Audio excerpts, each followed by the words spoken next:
बड़ों का आशीर्वाद। घर की नई नवेली इकलौती बहू एक प्राइवेट बैंक में बड़े ओहदे पर थी। उसकी सास तकरीबन 1 साल पहले ही गुजर चुकी थी। घर में बुजुर्ग ससुर और उसके पति के अलावा कोई न था। पति का अपना कारोबार था। पिछले कुछ दिनों से बहू के साथ एक विचित्र बात होती। बहू जब जल्दी जल्दी घर का काम निपटा कर ऑफिस के लिए निकलती, ठीक उसी वक्त ससुर उसे आवाज देते और कहते, बहू मेरा चश्मा साफ कर मुझे देती जा। लगातार ऑफिस के लिए निकलते समय बहू के साथ यही होता।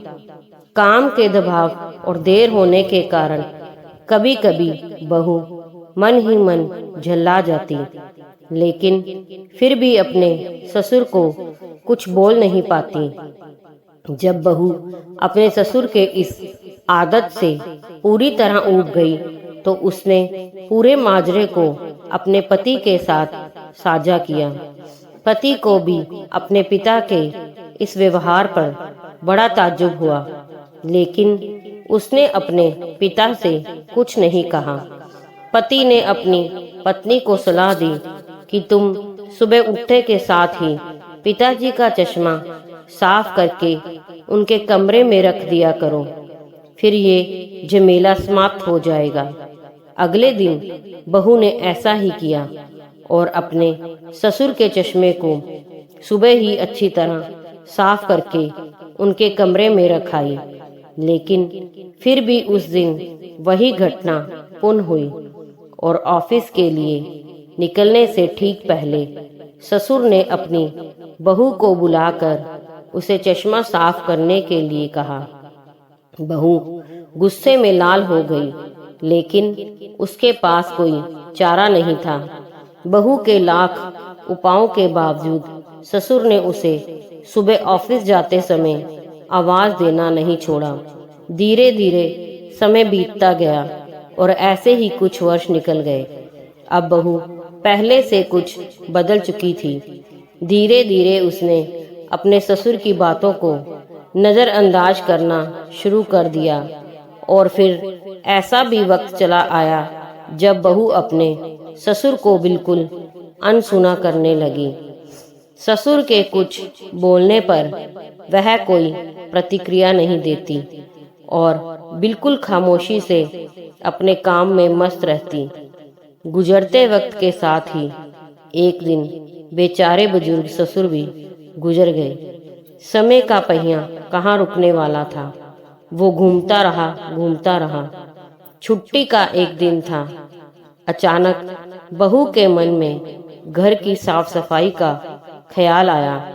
वो अपने घर की सफाई में जुट गई।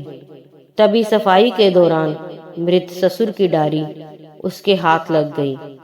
बहू ने जब अपने ससुर की डायरी को पलटना शुरू किया तो उसके एक पन्ने पर लिखा था, दिनांक 28/10/2022।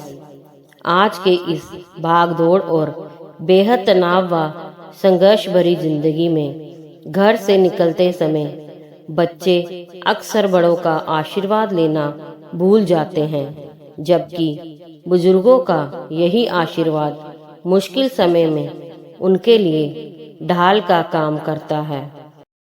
बस इसीलिए जब तुम चश्मा साफ कर मुझे देने के लिए झुकती थी तो मैं मन ही मन अपना हाथ तुम्हारे सिर पर रख देता था, क्योंकि मरने से पहले तुम्हारी सास ने मुझे कहा था कि बहू को अपनी बेटी की तरह प्यार से रखना और उसे ये कभी भी मत महसूस होने देना कि वो अपने ससुराल में है और हम उसके माँ बाप नहीं हैं। उसकी छोटी मोटी गलतियों को उसकी नादानी समझकर माफ कर देना। वैसे मेरा आशीष सदा तुम्हारे साथ है बेटा। डायरी पढ़कर बहू फूट फूट कर रोने लगी।